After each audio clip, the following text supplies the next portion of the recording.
Good morning, Revive Church.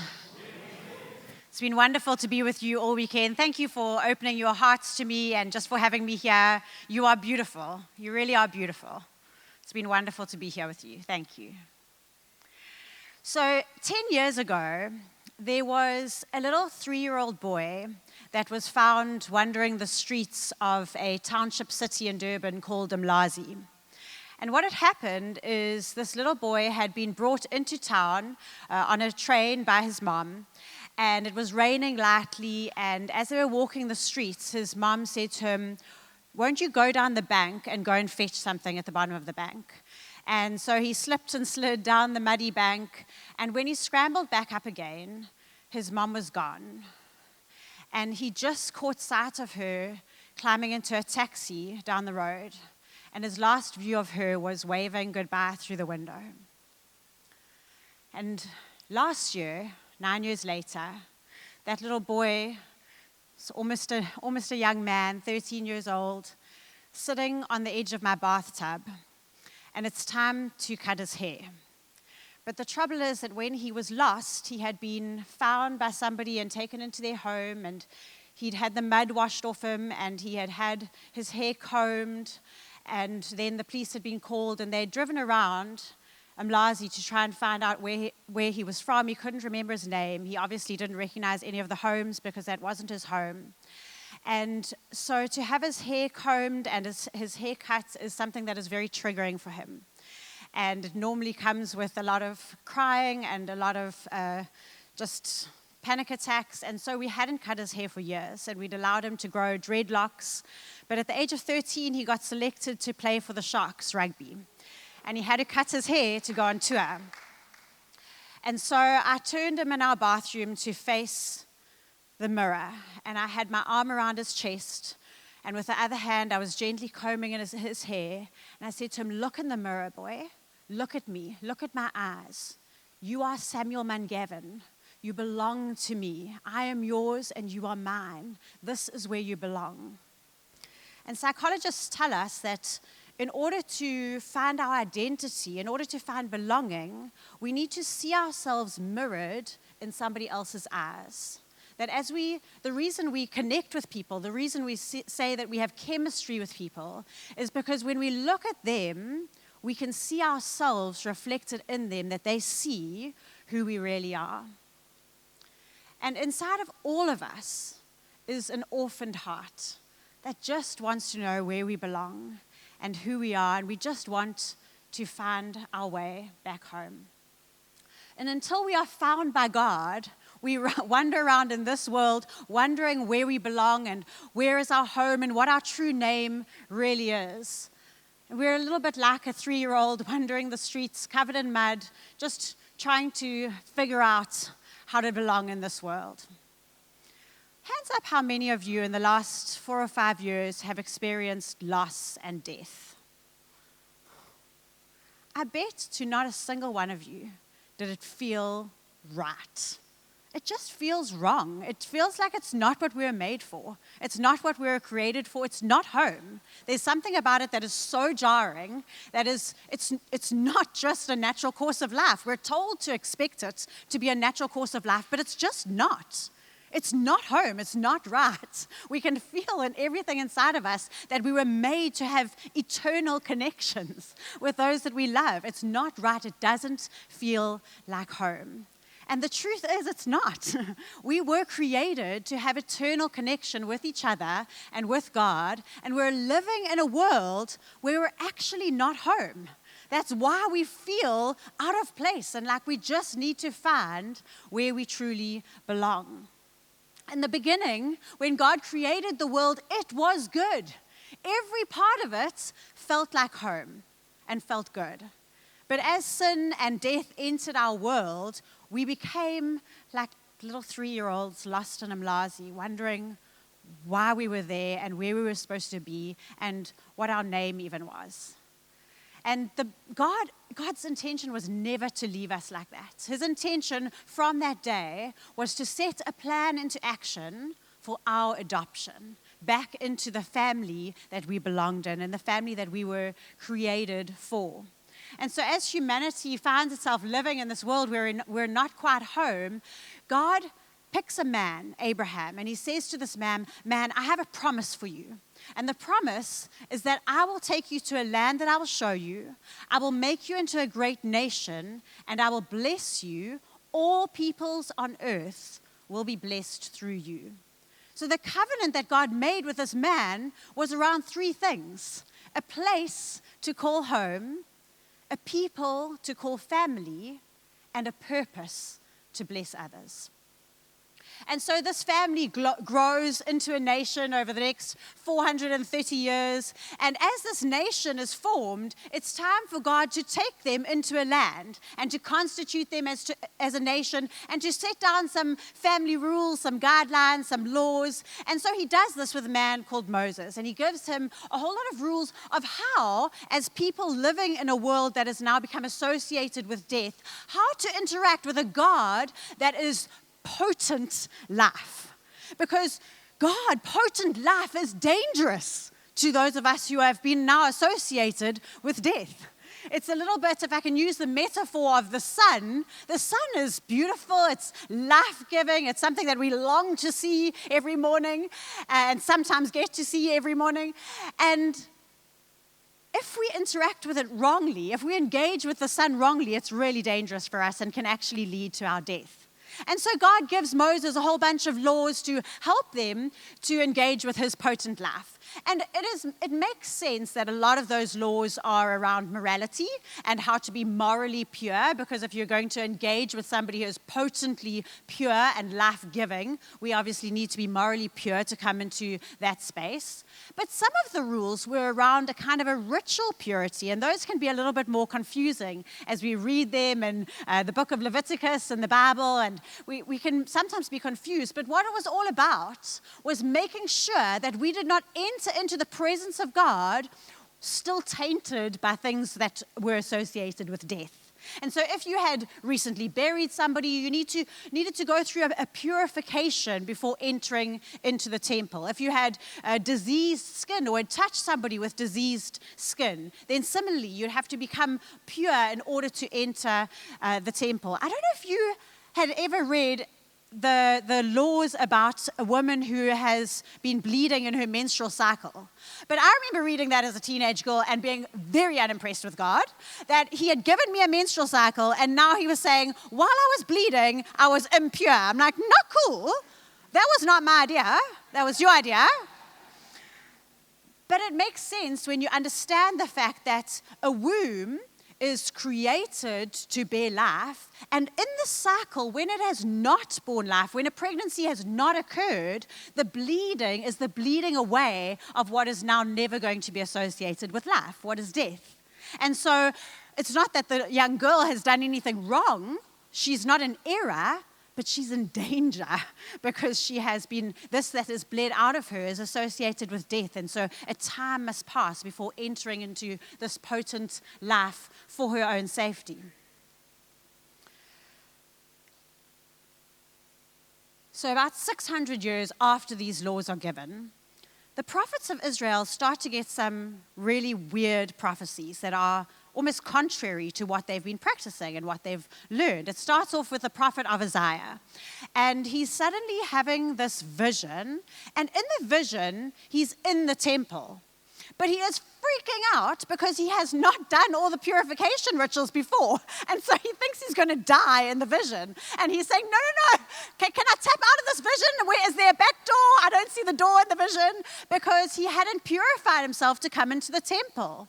And in that moment, a strange thing happens. This angelic, heavenly being goes into the potent, pure presence of God and takes a coal and touches Isaiah's lips with it and says, don't worry about your impurity. It has been taken care of. Your sin has been atoned for. And Isaiah doesn't really understand it, but he doesn't die, and so that works okay for him. Another prophet, Ezekiel, also gets this vision of the temple, this holy place. But instead of people going into the temple once they've been made ritually pure, there is a river of life flowing out of the temple.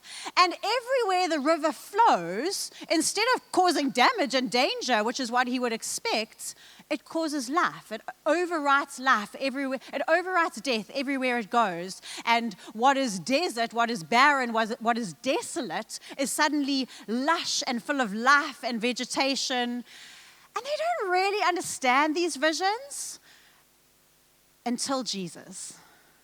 Until Jesus enters this earth, and Jesus, in this magnificent plan of God, is the potent, powerful life and purity of God, contained and limited in human form in such a way that he would not cause us harm, even though we are not ritually pure for sure and probably not even morally pure. Yet the way that he has limited himself in human form allows him to engage with us in such a way that is not dangerous for us. And as this man of Jesus walks the streets of these people who've been following these rituals for now 1,000 years, as he walks the streets, he comes across a funeral, and there is a dead body, and his disciples are sort of ushering him away from the dead body, and Jesus touches the man. And instead of becoming ritually impure, life flows from him to the man, and the man comes back to life. And as he carries on walking, there is a couple of guys who are full of leprosy, skin diseases, and they're crying out, "Leper, unclean, don't come near me." And his disciples are like, "Jesus, you're on your way to preach in the temple. You can't touch these guys because then you'll have to go through a ceremony." And Jesus just walks up to them and he says to his disciples, "Something new is here. The prophets told you about this. You were told to expect this." And he touches the leper, and the leper is healed. And then there's a woman who has had her menstrual cycle that has just gone on and on and on. Instead of being in a cycle, she never gets to enter the presence of God because she bleeds every day. And she touches Jesus, and life and healing flows from him to her. And there's just something new. There is life that has come in a form that will overwrite impurity and sin and death in us without destroying us. It appears as though this plan to redeem that was set into motion, this plan to adopt us back into the family of life where we belong, the law that was given was given as a temporary babysitter. Something that was given to teach us how to engage in a family before we were actually adopted into the family of God. Our church 18 years ago started a transition home for babies who had been abandoned that they could go into temporarily before they were adopted. And in this transition home, they are allowed a few months that helps them, teaches them what it would be like in a family. They're have the mud washed off them, figuratively speaking. They're loved, they're disciplined, they're trained as to what it would be like in a family. But they know, the children in the home, that this is not their forever home, that they're not adopted.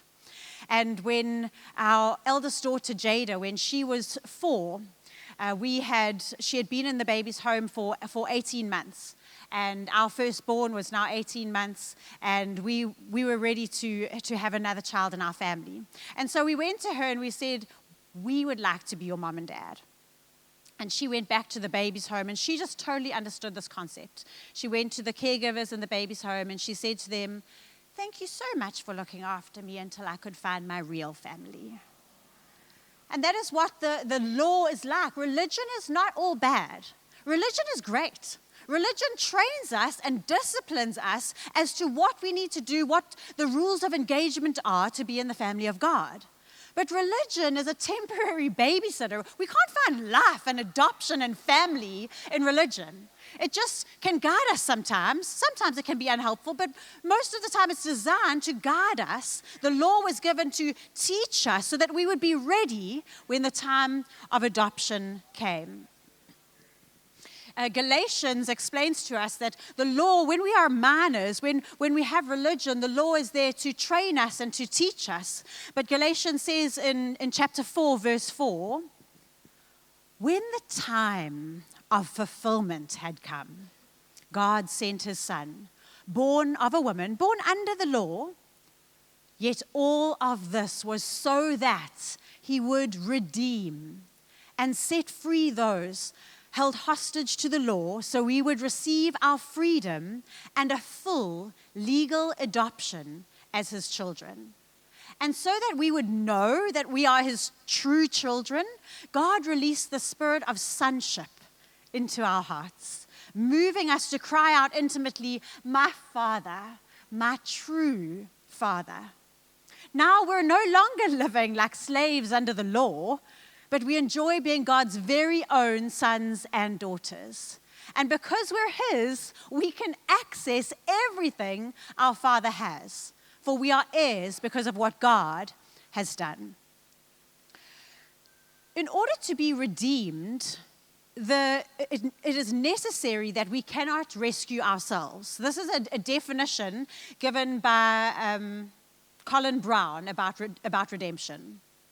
Whenever men, by their own fault or through some superior power, have come under the control of someone else and have lost their freedom to implement their will and decisions, and when their own resources are inadequate to deal with that other power, they can regain their freedom only by the intervention of a third party.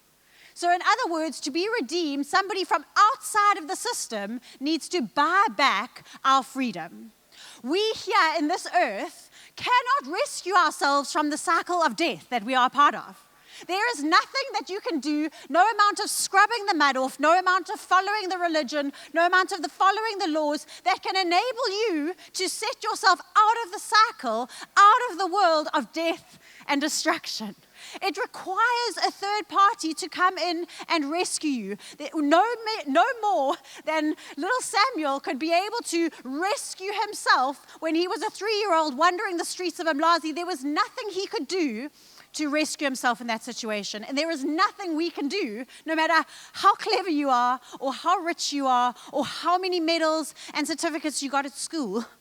You are unable to save yourself from death. Only somebody, a third party, can do that for us. And this is what God is offering. He is offering to redeem us, to give us a full legal adoption. That original promise to Abraham was that we would have a place to call home and a people to call family and a purpose to bless others. And so if we sign up for that, if we agree to be adopted, what is it that it would give us? What are the things that we will get through adoption? And those are the 3 things that I want to leave with you today. And the first one is that you will get a new family.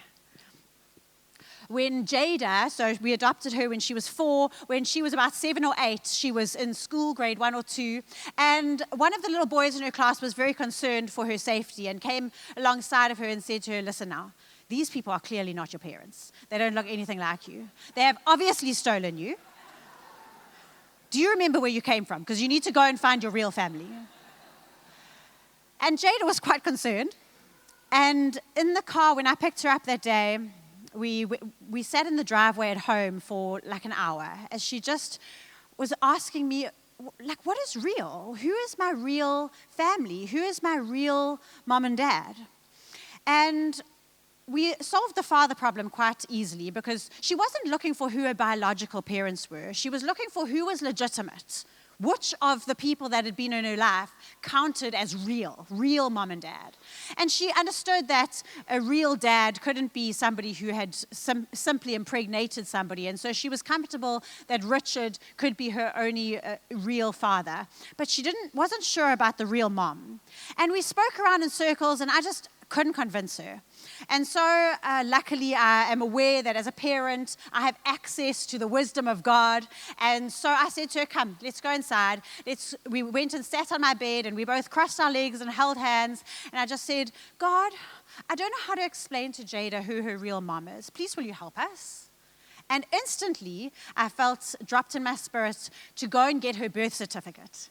I'm not sure if you're aware, but in South Africa, when you are adopted, the first birth certificate, if you had one, is thrown away. It's not in the system anymore. And you are issued a birth certificate, which Jada said, Jada Grace Mun-Gavin was born on this date to mother Jaci Mun-Gavin and father Richard Mun-Gavin. And she looked at this and she said, did the police give this to you?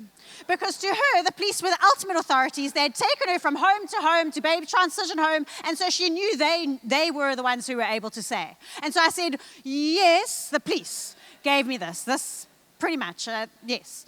I think I'm telling the truth as much as you are able to understand. And so she was very happy that meant that was true. I thought she was satisfied, but God wanted to make 100% sure.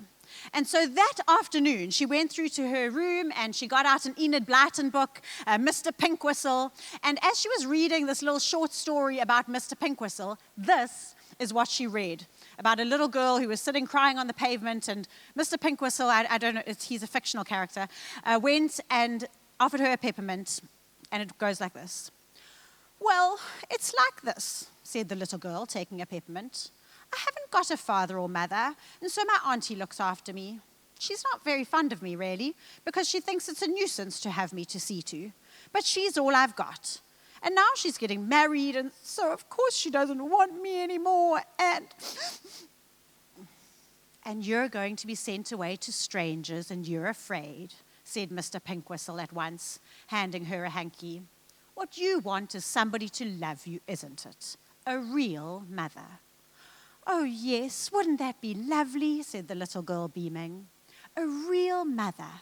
You know, the kind of mother who welcomes you home from school and wants to know what you've been doing and looks after you when you're not well and makes you a cake on your birthday and says goodnight to you when you're in bed. And little Jada came running through to me and she said, Mom, it's true. This is the definition of a real mother, and it's exactly what you do. But God loves to confirm things in threes. And so the next day we were at a pastor's meeting, and as Jada was serving herself a far too high plate of cakes and treats from the adults' table, there was another little girl there who just happened to be adopted. And in a throwaway comment, the little girl turned to her and said, aren't you so glad we got adopted? Otherwise we would never have found our real families. And carried on. And the matter was settled. God is so interested in making sure you know that he is your true father. And he will use whatever it takes to convince you. You may wonder, why does he use adoption in some places in the scripture, but in other places in the scripture, it talks about being reborn and being born into the family. And I think here in South Africa, we would think, well, I'd much rather be born into the family. Isn't that better? Isn't that a higher status? But what is so interesting is that the two places in Galatians and in Romans where it speaks about adoption, in those cultures, an adopted child had a more secure status than a child born into the family. Because if you were born into the family, you were able to be disowned. But if you had been adopted into the family, it was illegal to be disowned. That we have an example of a case in history of a Roman son who was disowned, and then he came back into favor with his father, and his father took him back into his home, and then something happened, and he wanted to disown him a second time, and there's records of this son taking his father to court to say, you can't legally disown me a second time because I now have the status of an adopted son, and so I cannot be disowned. And he won the case. So to the Galatians, to be adopted was a more secure position. So to those who think that birth is more secure, God says, you are born to me. And to those who think adoption is more secure, he says, I have adopted you. I promise in court never to abandon you. I have put myself into a position to be unable to let you go. In Galatians chapter 3, verse 15, it says this, brothers and sisters, let me take an example from everyday life. So all the Galatians would have understood this metaphor or this example completely. Even though a last will and testament is just a human covenant, yet when it has been signed and made legally binding, that is ratified or duly established, no one can set it aside or add to it by modifying it in some way. Now, as we read that, we think, okay, but if I've written a will, it's my personal will, it's private until I die, I'm well able to change it if I want to with no problem. But that is not an everyday will in Galatia. In Galatia, a will was the adoption of an heir in front of the community, and once you had done so, and once the community had witnessed it, no matter what happened between you and the heir, you were unable to change your heir. So God is putting himself in this position to say, in front of this community, I am declaring that you are my legal children, and I'm putting myself in a position so that it's not that no one else can change it, I can't change it. I'm unable to change the fact that I have adopted you and put you into this position. A new family is something that God wants to make sure that you understand and will give you the examples and the reassurances that you need to know that. But secondly, adoption gives us a new name. So when we had 6 children, we had 2 girls and 2 boys and 2 babies, and it all just worked very nicely, and it was easy to count. And our 4 boys were in one room with a bunk bed, so 2 bunk beds, 4 of them there, and we had an 8-seater car, and there were 8 of us, and everything was working out very smoothly. And we heard about the situation of this little boy who had been lost in Umlazi. And he was 5 years old at the time, which put him slap bang in the middle of our boys. We had a 3 and a 4-year-old and a 6 and an 8-year-old boy. And he didn't know his name when he was lost. And so he had been given the name Ntokozo by the policeman, which was just temporary. It means happy boy. And when he had been taken into this baby's home at our church, after a little bit of home hopping and his fostering that didn't work, he was now in this home of the Domino Babies home, and they taught him how to pray. And so he started to pray as a little 5-year-old that God would give him a family, a grandpa, and a bicycle. And as we took him home, the day that we took him home, he obviously got a family, and he obviously got a grandpa, because we have grandpas in our family, thankfully. And we didn't know about his prayer. And unbeknown to us, somebody in the congregation had decided to refurbish a bicycle that they'd had and dropped off a bicycle for him on the day that he was adopted. And he looked at this bicycle and at everything else he'd been given, and he was like, oh my gosh, it works. God really answers prayers. And as he settled into our family, he asked us, how did Jada get her name? Because he felt like his name didn't really fit in the genre of our family. We had Jada and Kiara and Jaden Rourke and Ntokozo and Cade and Tyden. And he was like, it's a beautiful name. We love the name. But he didn't really feel, it felt to him that it was a little bit different, obviously being in a different language. And so we said to him, well, there actually is a name that means God answers prayers and God hears my prayers. Would you like that name? So he's like, yes, I want that name. So we said, okay, it's Samuel. Nice to meet you, Samuel. And so he started to giggle, and we called him Samuel a few more times, and he just got fits of giggles. And then he went running down the passage to his brothers and sisters. He says, guys, guess what? You guys all have to call me... Mom, what's my name again? Samuel. Oh, you all have to call me Samuel. He was only 6, so he went down for a nap that day. And when he woke up, I had a friend for tea. And he came out all sleepy and rubbing his eyes and climbed onto my lap. And I said to him, hey, boy, say hello to Ange. Hello, Ange. Tell Ange your new name. My name is... No, Mom, I can't remember my name. Samuel. It's hard sometimes when we're given a new name. It's hard to adjust. It's hard to suddenly think of ourselves as something different and something that has been given a new name. But in Romans, which is also, again, an adoption culture, as we're adopted into God's family, in Romans it says, as indeed God said in Hosea, those who are not my people, I will call my people. And her who was not beloved, I will call beloved. And in the very place where it was said to them, "You are not my people," they will be called sons of the living God. Revive Church, have you got used to your new names yet? Won't you just pat yourself on the chest and say, "Hey, beloved, son of the living God." And that son is intentional. It's for the girls and the boys, because son means heir. I am a son. I'm an heir of the living God. And maybe next time you introduce yourself as the son of the living God, you'll put your shoulders back a little bit and stand up a little bit taller as you get used to living into your new name, beloved. And finally, as we're adopted into this family and given a new name, which you must get used to, we've also given a new purpose. And so remembering that it started with a promise that we would be redeemed and that we would be able to go back to who we were, people of life and not death. As Jesus walked the streets, he explained that we were the temple of the living God. And you remember that Ezekiel, one of the prophets, had seen that from the temple, rivers of life would flow. And again, in the times of Jesus, there was the prophecy and revelation of the temple from which living waters would flow. Friends, we're not waiting for that temple. You are the temple of the living God. And Jesus taught this to his disciples in John chapter 7. He who believes in me, as the scriptures said, from his innermost being will flow rivers of living water.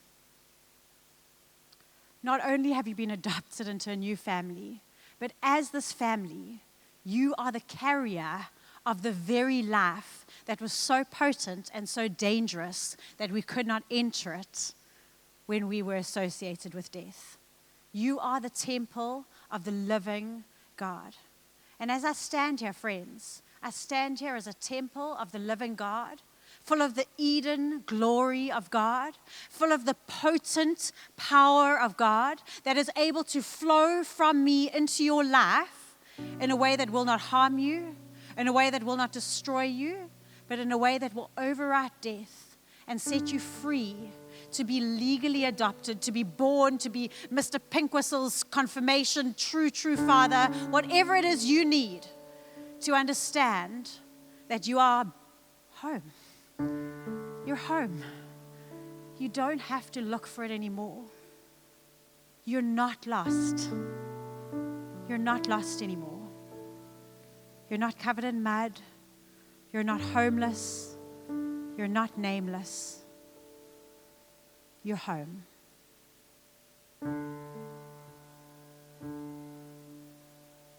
Just as we close our eyes, I wonder if there are any here who have never actually accepted this adoption, who have never yet stepped into the family of God and said, yes, God, I receive the fact that you have already put into place, you have already made your will, that I get to be your heir, and all I have to do is step into it, to step into your family, to receive the new name, to receive the promises, and even to become a temple that your life would live in. If there are any here that would like to make that decision for the first time, would you wave at me so that I can just know that you're making this decision to become a Christian, to invite Jesus into your heart, to be adopted into his family, to say, yes, I want to be adopted into his family.